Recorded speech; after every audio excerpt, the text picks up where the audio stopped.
The discontinuation process is different for everybody. I think that those paresthesias, that electric shock sensation that you described, Sarah, has gotten kind of a bad rap in that people have been describing that to each other as being addicted to your antidepressant.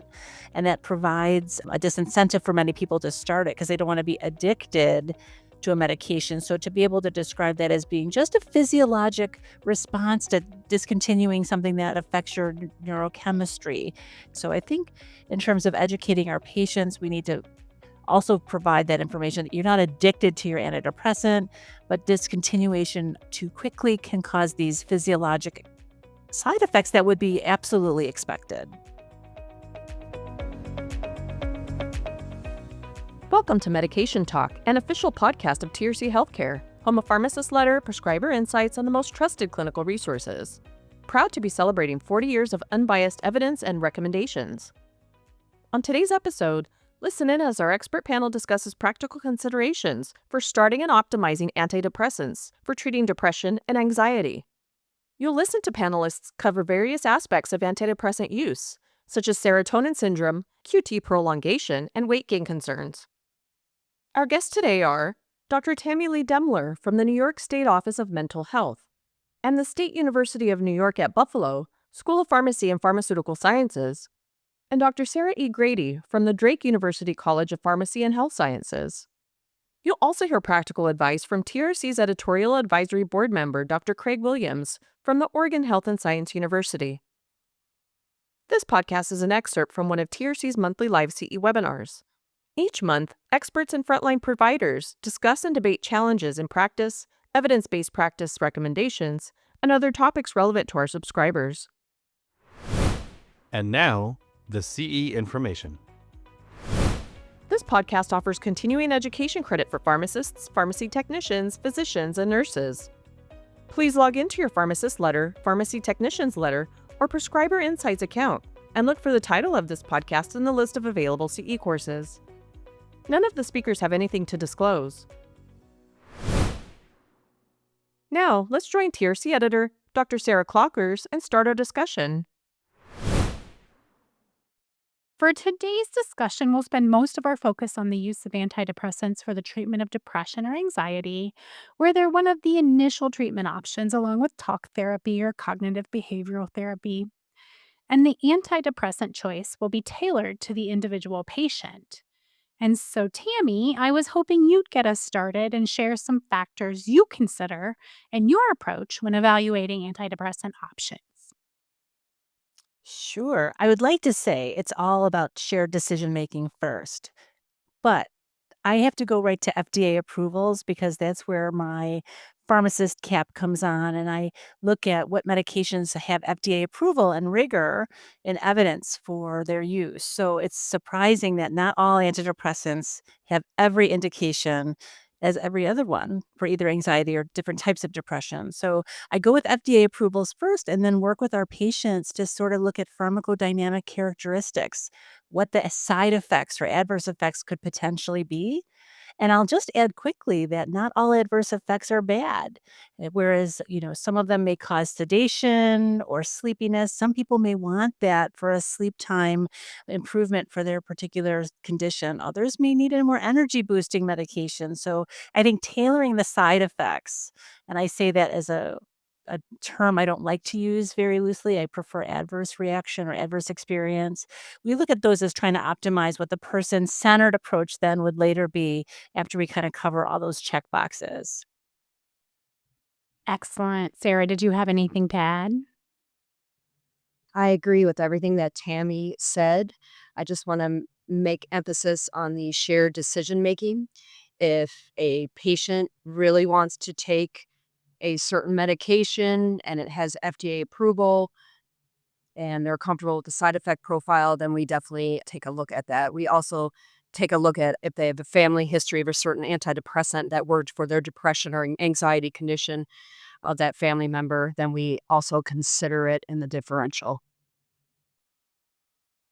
I'll add too, Sarah, briefly on expectations that if we're talking second generation antidepressants, we do kind of moderate expectations a bit. So if patients don't know what to expect, we tell them don't necessarily expect to feel a lot different tomorrow. So stay with us for a bit on this, and we'll talk at your follow-up appointment how you're feeling. So, especially if you tried other agents that might have more acute effects. Which leads me to just sharing a conversation you have with the patient when they're starting on an antidepressant. How do you expand on some of those expectations? Like you mentioned, Craig, you're not going to see benefit overnight. How do you have that discussion, Sarah? Yeah, so really no different from anybody that is starting on a medicine for diabetes or hypertension or COPD. Just having a conversation. Do let people know, as Craig mentioned already, that these medications do not work instantly. They take weeks, sometimes months. So that's one thing. The other thing is that if somebody is using it for depression, a lot of times the physical symptoms of someone's depression will start to improve before the emotional symptoms of depression. The physical symptoms of depression being poor sleep, poor appetite, low energy. Those things may start to improve before mood improves, anhedonia decreases, suicidal thoughts reduce. So I think making that differentiation is very important.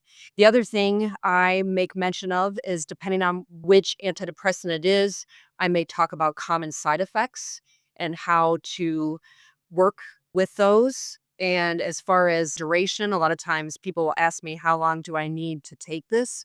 That is really an individualized decision between the patient and their provider. However, if it's the first episode and they're getting relief from the medication, we treat for, a minimum of 6 months to a year. And we may need to treat beyond that based upon a patient's family history, life stressors, etc. I would add that also, I like to share with the patients that you're going to maybe feel a little nauseous or you might have some GI symptoms that will go away with continued use. I've had so many patients who've not been told that and they just stop it because they feel so yucky for the first few days. Excellent points. So, I wanted to dig into some of the side effects, interactions, risks with these meds. How would you recommend starting a conversation with a patient at the counter to just help evaluate how they're doing on their antidepressant, or perhaps a pharmacist doing an MTM review and a patient, says they're on these? How would you advise a pharmacist to talk to the patient about this? Yeah, absolutely. Human to human, heart to heart. I tend not to push people. People aren't ready to talk. They're not ready to talk, but I always let them know that I'm here to assist, to help them. Okay, so just kind of watching if they're in the pharmacy, watching the nonverbals. And if they're not in the pharmacy and you're on the phone with them, sometimes you can kind of tell by the tone of their voice.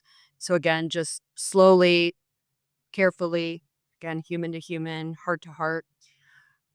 And let's say someone is willing to talk. You just explain your purpose. My role here is to help answer your questions, help you get the most effectiveness and safety from your medication. And then I usually start by really going over those education points that we discussed. Because, like Tammie had mentioned, a lot of times people aren't either informed or we do tell them, but because they have depression or anxiety or both, they are not able to process what we actually told them about the medication. So we may need some repetition. I don't know how many times people have said, okay, I started this sertraline a week ago and I feel no different. And I said, that's what I would expect. And I'm like, oh, here's some good news because some of the side effects we would have seen by now. So again, repetition about key education points with regards to time course, maybe assessing about side effects. Tammie had mentioned correctly so that a lot of times people feel worse before they feel better because the therapeutic benefits of the medications have not started to kick in yet and the side effects show up. So maybe starting there. How have you been feeling? Usually that's where I start. What have you noticed since you've been taking this medication? A lot of times they'll say nothing if it's been a couple days, or they'll say my stomach hurts. And I said, oh, okay, you're on an SSRI. That's to be expected. Are you taking it with food? Are you taking it with milk? So really just starting somewhere, get them talking, get them reporting. You can also ask about symptoms. If they have depression, have you seen any changes in your sleep? Have you seen changes in your appetite?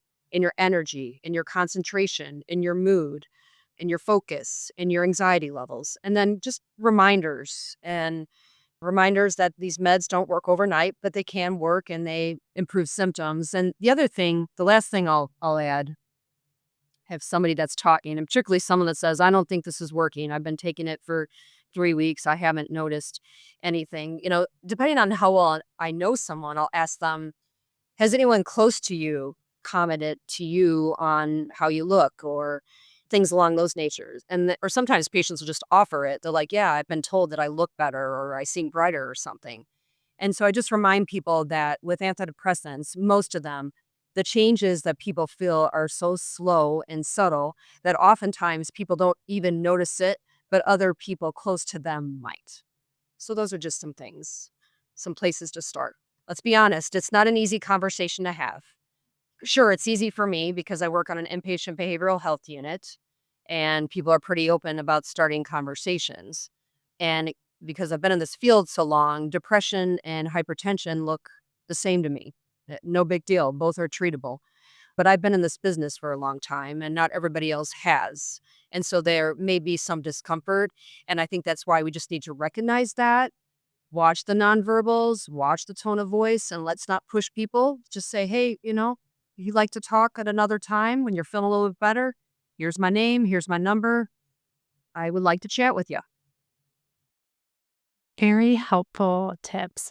I'd like to move along to another question that we often get and see in practice, and that is serotonin syndrome. Can you just briefly describe what it is and your thoughts about when we should worry about this with some of our SSRIs and SNRIs? Yeah, this is a great question. The whole topic of serotonin syndrome has honestly been confusing me for decades. You can look in the literature, and all of us have, as to how common or uncommon it is. It appears to be uncommon, but why is it uncommon? Is it because it's really the symptoms are very nonspecific and they can look like many other things? Times when it's been diagnosed by one physician, the next physician will come in the next day and say it's not serotonin syndrome, it's neuroleptic malignant syndrome. So I'm not really sure how often I have seen it over the course of my career. I have had a few patients tell me that they have been diagnosed with serotonin syndrome, and I asked them what medications they were prescribed at that time, and it's always multiple serotonergic medications, particularly those that have serotonin reuptake inhibition seem to be some of the more problematic ones. But yes, I couldn't tell you how common it is just because the signs and symptoms tend to be very nonspecific. And what do those look like?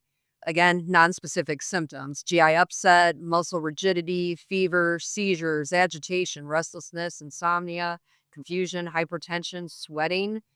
So, really, the best way we can map this is to look at when did they start certain medications, when did these symptoms develop. The few cases where we were pretty sure it was serotonin syndrome, all these cases, people were on multiple serotonergic medications, again, including a couple that had serotonin reuptake inhibition specifically. Okay, so multiple serotonergic medications, no surprise there because serotonin syndrome is too much serotonin in the brain, the periphery. Our body doesn't like that. Our body reacts in various ways, as the not fun symptoms that I mentioned. But yes, serotonin syndrome, I won't lie, has been confusing me my whole career. So maybe someday I'll have a clear cut answer for everybody. It is a confusing topic. For a while, it seemed to be in vogue to be combining second generation antidepressants and SSRIs with SNRIs and multiple SSRIs. Fortunately, it's kind of fallen out of favor. The efficacy literature didn't support that too well, but the case reports of severe serotonin syndrome almost always involve multiple agents. So I rarely think about this for starting a patient on a SSRI or an SNRI. But I will add that, spending a lot of time in the hospital setting the last 15 years, we get an awful lot of patients in the ED on multiple agents who just are confused and they're just off enough. And we hold everything for 3 days and suddenly they're magically better. And so curious myself, there's milder serotonin syndrome that maybe has been unrecognized for a while, but yes, do be careful combining multiple serotonin acting medications in practice. To your point, as far as combinations, have never seen, I don't think, any case of one single agent contributing to any adverse drug reaction that we've seen relative to serotonin syndrome. What we have started to see, though, is with the popularity of augmentation with antipsychotics that have serotonin influence and perhaps a splash of something that they get at the ED, a tramadol prescription, for example, that nobody really thinks about. We've seen subtle malaise, GI upset, that a strategic deprescribing has settled. We just sort of assumed that that might have been a beginning of a precursor to serotonin syndrome, and we just do some strategic deprescribing that would avoid that combination. But it's the stuff that kind of sneaks up on you. As Sarah made a nice point too about there often is a temporal association, so the literature says it can happen anytime, but it does seem to be more likely closer to a second agent being started. So yeah, I do always look for something new. Ask the patient, but I mean dextromethorphan's a classic over-the-counter agent, but lithium, valproates are on the list, certainly trazodone. So, but yeah, I'm often looking for a temporal association medication number two if someone's been stable on an SSRI or an SNRI for years in my refill pharmacy system. So Thank you. I want to transition over now to cardiovascular risks with antidepressants. Here we get into our EKG changes and a recent abstract about increasing sudden cardiac death and QT prolongation. So, how do we balance this, especially for our cardiac patients who need an antidepressant? So, are there certain antidepressants that are riskier and ones that are safer that we should be considering in this population? Can you comment on some of these risks, Tammy? I would love to comment on QTC because we've really struggled with this over the course of the last 10 years. When your question is, are there any riskier medications? I would say that, of course, we're looking at tricyclics off the table because they have their own cardiac issues. The SSRI, citalopram, is the only current medication that the FDA has put a cap on specifically for QTC risk in older adults. I believe as people over 60 on a limited lower dose. Escitalopram, they are looking at possibly a dose reduction, but the FDA hasn't specifically made a dose suggestion for that that I know of. But as far as QTC risks, there are a lot of medications that are on the list. If people listening are wondering where our list could be obtained, we look to Credible Meds. I don't know if you all go into crediblemeds.org. That's a free platform that is robustly kept up to date. And there's a tool inside of that that does a score for you. So if you wanted to do, for example, a burden of all the meds a person's on, you can put them into this platform and it'll give you a score. And I'll just quickly say that we had this hypothetical paper score of risk strategy that we didn't know if it was really philosophical or really a legit score you could do some clinical recommendations using. And we did actually a study looking at QTC and EKG, and the QTC score we calculated was very statistically significantly correlated to this EKG score that was done. So the QT prolongation factor was very much in line with the score you were able to calculate. So I would encourage people to consider that.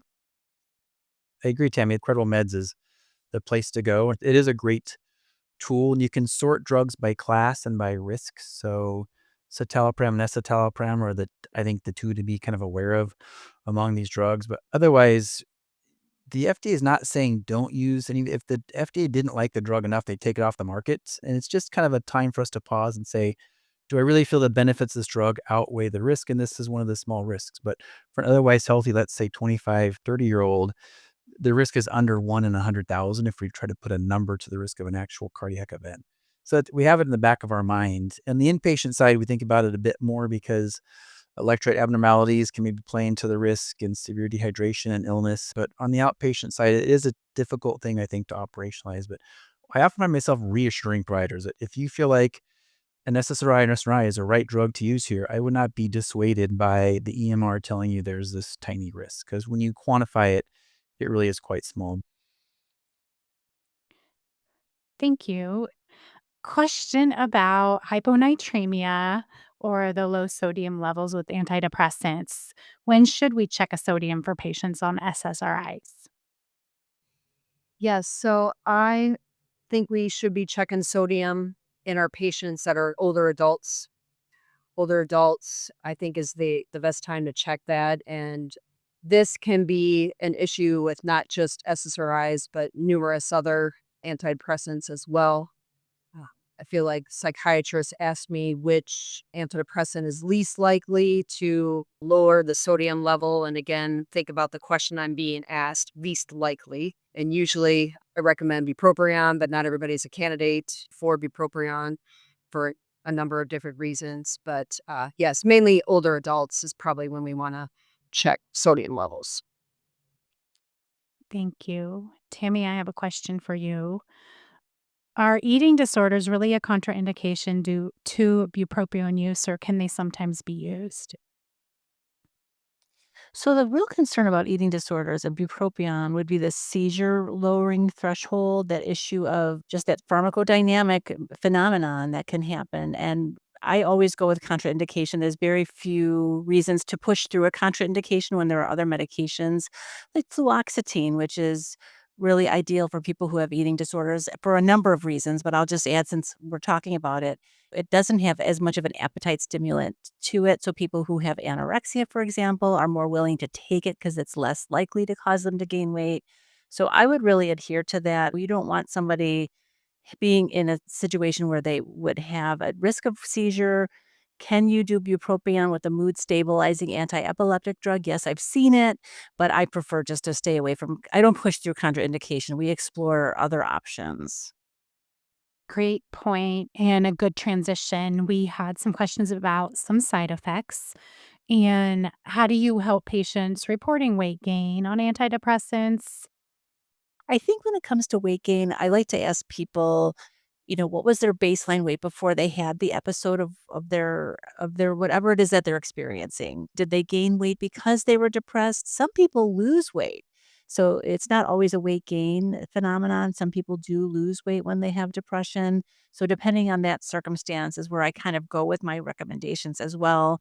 I'll just say a pitch for mirtazapine for older adults who are losing weight. They're finding that they can't keep weight on. They either have a chronic illness like cancer that's just preventing them from gaining weight.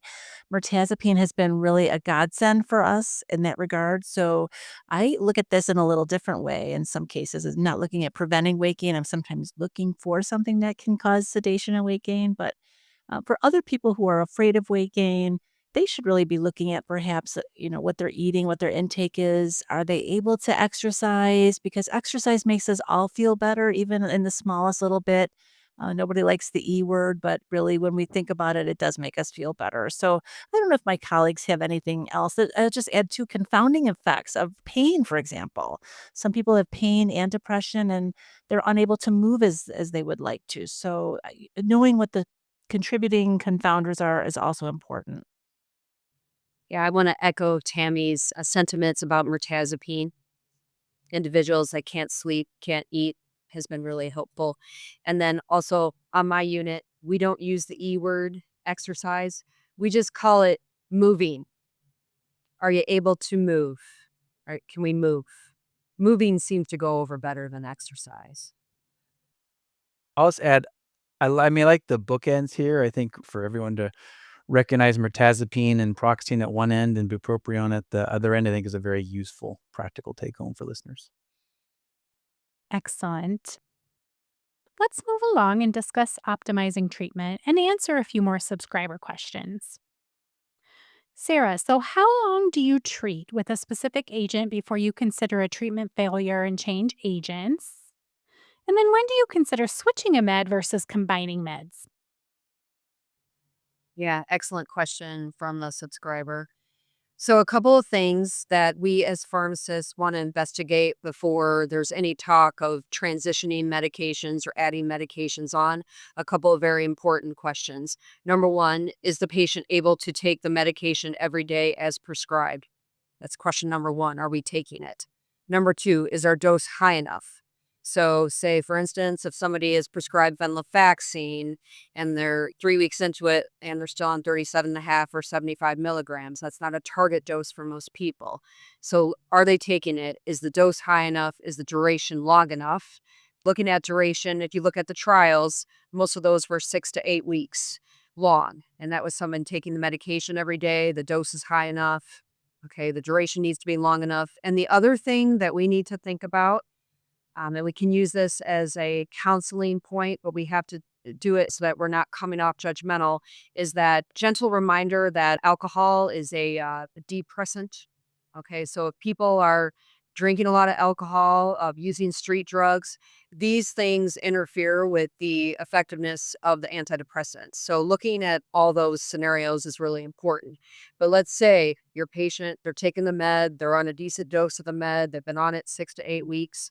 Then we look at if it's not working at all, if they're not even getting a partial response, then we probably look at switching meds. If they are getting a partial response, then we can look at maybe augmentation.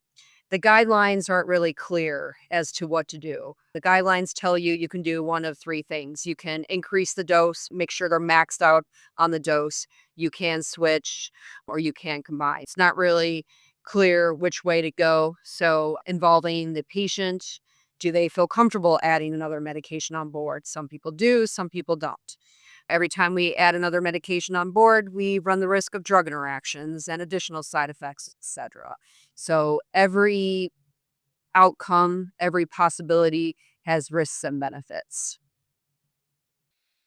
Yeah, I'll just add, Sarah, briefly that it's the FDA classically use 8 to 12-week studies to make determinants of this drug is effective or not compared to a placebo. So I think as a single number, 8 weeks is what I tend to use and teach our learners. If the patient's really convinced nothing has changed and we're convinced they're taking it, that 8 weeks is a sufficient duration. And then, yeah, I'll share that we're really not big fans of combining antidepressants. So especially if it's of a first failure, it's virtually always going to be a switch of an agent after a first try for us. I would just add too that patients are very, I would say, susceptible, sensitive, and rightly so. Direct to consumer advertising is very effective.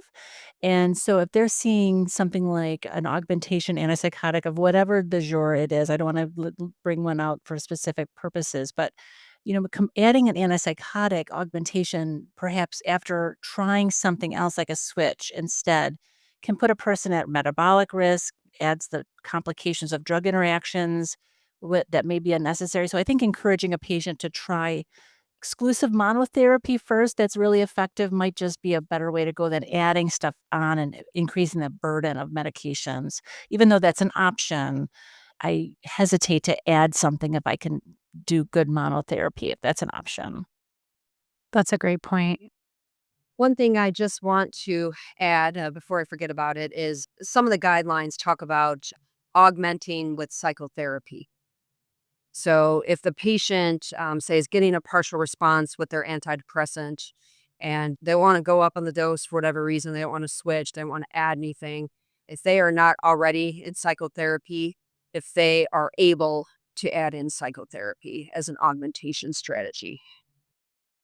Yeah, I'll add along those lines. I don't have a particular app to recommend, but we're getting more and more patients saying they're using various online things that the friends have used, that someone referred, and yeah, it seems to Sarah's point, talk therapy can be very effective. There's lots of ways to get it these days. So again, I don't have one I can recommend and not want to refer patients to, but that's historically, we should not be just relying on pharmacotherapy here, obviously, especially if someone's saying, I've given this drug an 8-week try, I really don't feel any different. This is not working for me. So.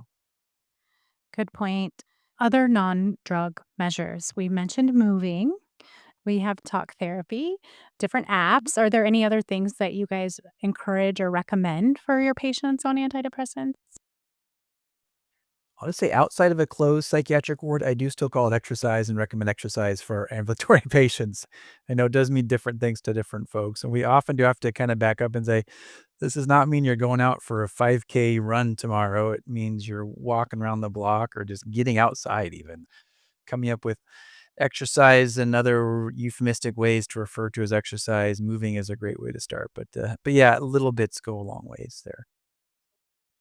I would also advocate, somebody looking at their diet, if they're not specifically diet centered or able to really look at the nutrition they're consuming, having an essential protein intake to help with those amino acids and the neurochemicals.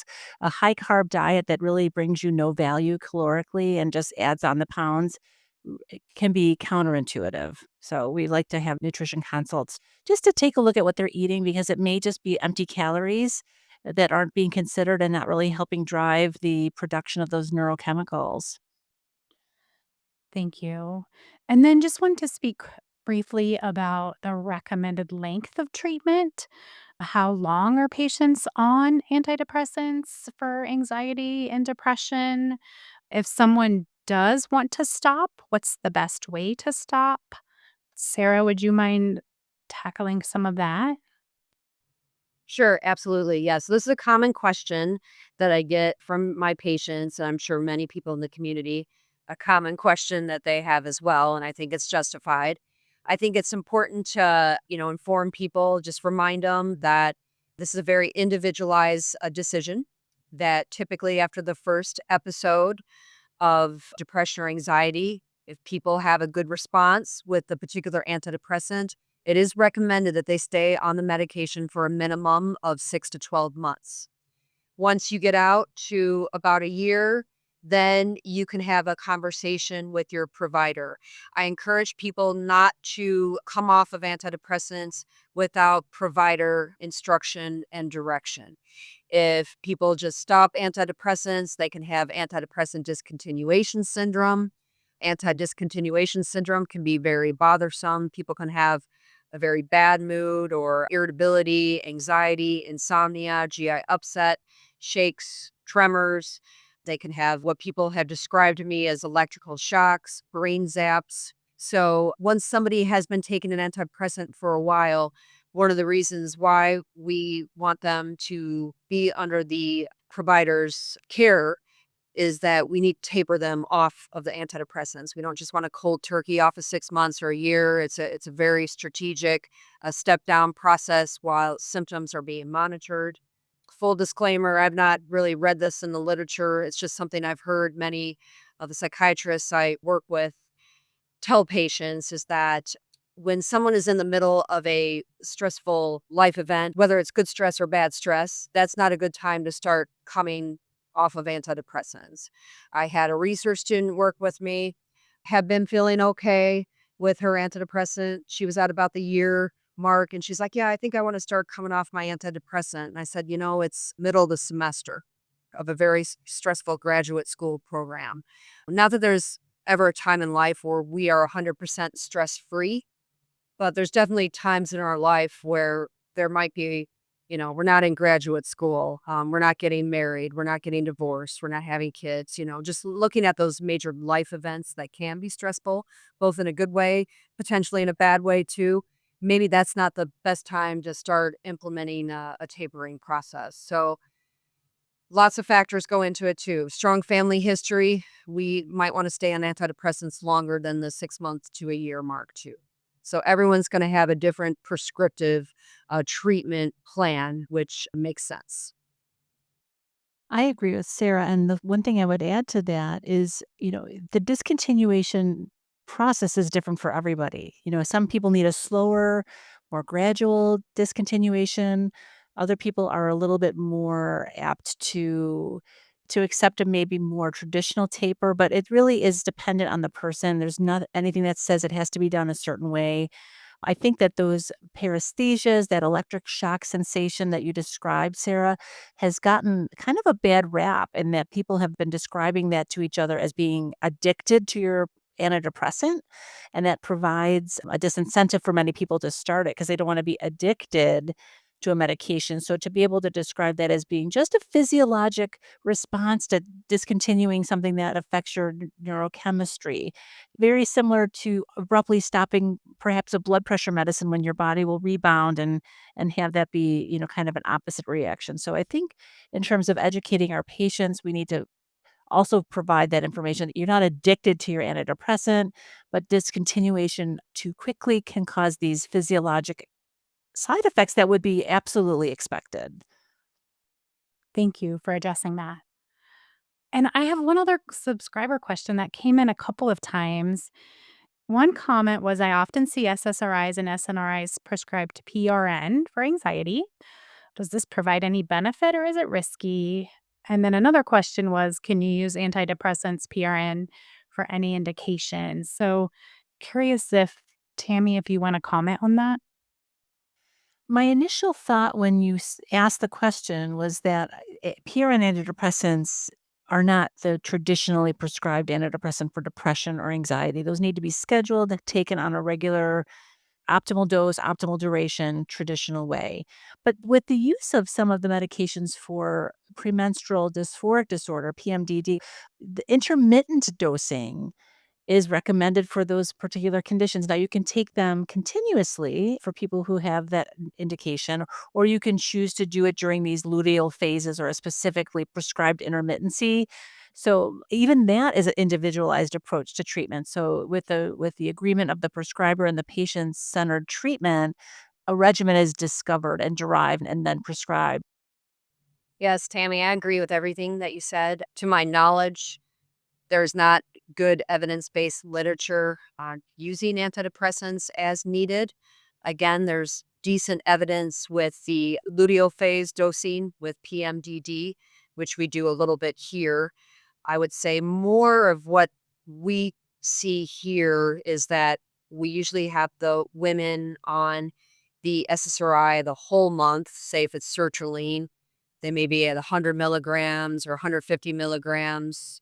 And then the week before their menstrual cycle, we may increase the dose. We have done that. But yes, antidepressants as needed. Based on what I know and what I've seen, I don't recommend that at this time until we've got better literature supporting that practice. We hope you enjoyed and gained practical insights from listening into this discussion. Now that you've listened, pharmacists, pharmacy technicians, physicians, and nurses can receive CE credit. Just log into your pharmacist letter, pharmacy technician's letter, or prescriber insights account and look for the title of this podcast in the list of available CE courses. On those websites, you'll also be able to access and print out additional materials on this topic, like charts and other quick reference tools. If you're not yet a pharmacist letter, pharmacy technician's letter, or prescriber insight subscriber, find out more about our product offerings at trchealthcare.com. Be sure to follow or subscribe, rate, and review this show in your favorite podcast app. Or find the show on YouTube by searching for TRC Healthcare or clicking the link in the show notes. You can also reach out to provide feedback or make suggestions by emailing us at contactus@trchealthcare.com. Thanks for listening to Medication Talk.